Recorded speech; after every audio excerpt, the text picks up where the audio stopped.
सिद्धांत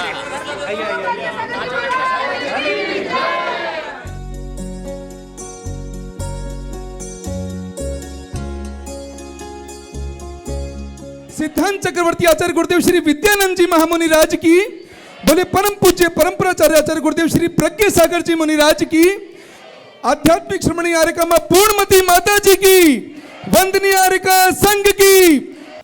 आप लोगों को देख करके मुझे एक छोटी सी घटना याद आ रही है।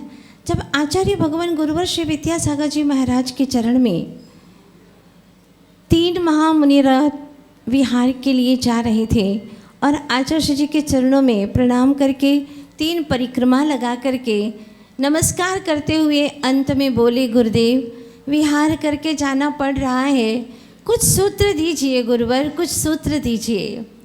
आचार्य जी ने तत्क्षण ही जो सूत्र दिया बड़ा महत्वपूर्ण था।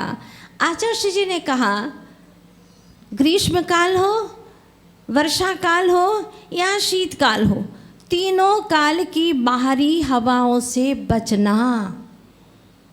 तीनों काल की बाहरी हवाओं से बचना, बड़ा गूढ़ सूत्र था। आप लोगों को भी विस्मय की रेखाएं खींच रही है चेहरे पर कि ऐसे कैसे 3 काल की हवाएं। भाई गर्मी की हवाएं तो चलो लपटे समझ में आती हैं, ठंडी की भी शीत लहरें समझ में आती हैं, वर्षा काल की ये कौन सी लहरें हैं, कौन सी हवाएं हैं ऐसी। तब विस्मय से तीनों शिष्यों ने आचार्य भगवान की ओर निहारा। आचार्य जी ने पुनः आशीर्वाद दिया और कहा, समझे नहीं, मैंने कहा कि तीनों काल की हवाओं से बचना, बाहरी हवाओं से बचना। बाहरी तो होती ही हवाएं। अगर किसी को हवा लग जाती है तो आप लोग क्या बोलते हैं, भाई इसको कुछ बाहरी हवा लग गई है ना।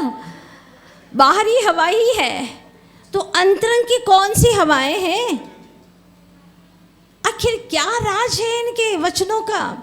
तब आचार्य भगवान ने कहा कि चाहे कोई भी ऋतु हो, बाहर की हवा मतलब हवा का उल्टा हो जाता है, विलोम करो तो वाह वाह वाह वाह वाह, लोगों की बहुत प्रशंसा मिलेंगी।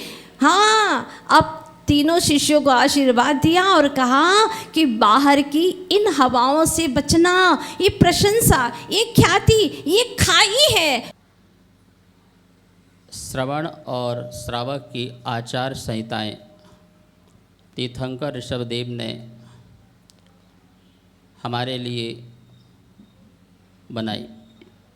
उसमें से एक संविधान मैं आपको आज इस अवसर पर बता रहा हूँ कि जब भी तुम्हारे यहाँ पर तुम्हारे पुण्य से, तुम्हारे भाग्य से साधु संत भगवंतों का आगमन हो तो उस समय तुम्हें क्या करना चाहिए।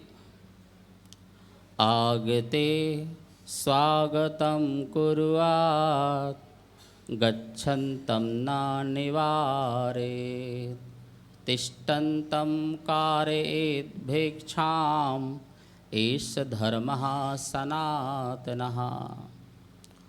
जब भी आपके यहाँ पे साधु संत आएँ तो आगते स्वागतम कुर्यात्, यथा शक्ति से आगमुख तरीके से आप उनका स्वागत कीजिए, भक्ति भाव से स्वागत कीजिए। घर से निकलिए, मंदिर से दूर जाइए और उनको पद विहार करके भक्ति भाव से लेके आइए। ये आपकी भव्यता और दिव्यता बताती है कि आप जो है धर्मात्मा हैं।